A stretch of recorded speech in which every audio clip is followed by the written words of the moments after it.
From Ma'am Camille ng HR, naging love ko na. Maalala ko, sa'yo pa ako nagpasa ng mga requirements ng application ko at ikaw din yung nag-orient sa akin nung bagong pasok pa lang ako sa DOH. Your son to die upon a tree, to conquer sin and break its hold, and bring the lost back to the fold. Sabi ko sa isip-isip ko, napakabait naman nitong si Ma'am Camille at maasikaso. Tapos, maganda pa. Tapos doon nagsimula na yung pag-chat, text at call ko sa iyo. At doon na nagsimula ang lahat. You shouted love from all across. You shouted love from all across. Hi, love. Today, standing before God, our family, and our friends, I choose you not just as my partner, but as my forever.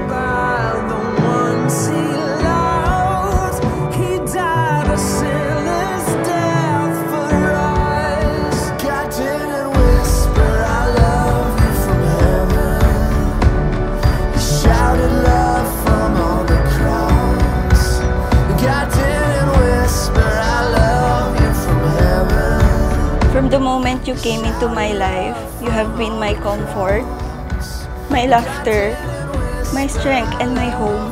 I vow to love you through all seasons, when life is easy and when it's hard, when we are filled with joy, and even in times of tears. I promise to honor you, to respect you, and to walk beside you in faith and love every day of our lives.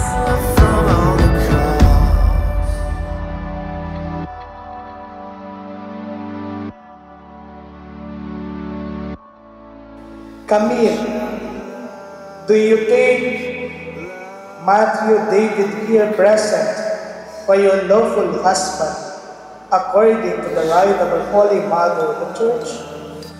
Yes, I do. Do you give yourself to him as your wife? Yes, I do. Do you accept him as your lawful husband? Yes, I do. Matthew David, do you take Camille here present for your lawful wife according to the rite of the Holy Mother of the Church? Yes, I do. You shouted love, love on the cross. Love, ito na yung araw na pinakahihintay natin, ang araw ng kasal natin. Sa harapan ng Diyos at ating mga mahal natin sa buhay, pinipili kitang maging asawa ko, kaibigan at kakampi sa lahat ng laban. Pinapangako kong hindi kita bibitawan sa sayaman o sa lungkot, sa tagumpay o sa mga pagsubok. Kapag may pagsubok, hindi kita bibitawan.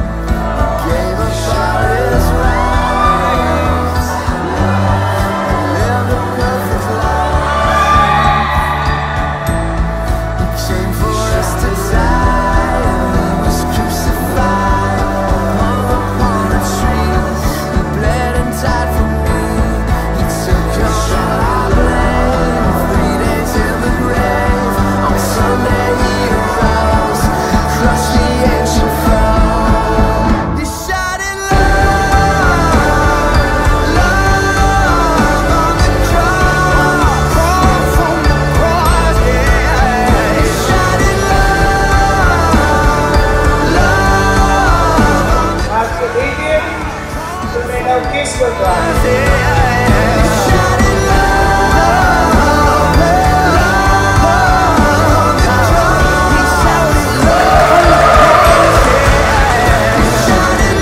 Today, I give you my hand, my heart, and my whole life. Ipinapangako ko, magiging karamay mo sa lahat ng laban, kakampi mo sa bawat pangarap, at sandigan mo sa lahat ng bawat pagsubok. Iingatan ko ang puso mo, gaya ng pag-iingat mo sa akin.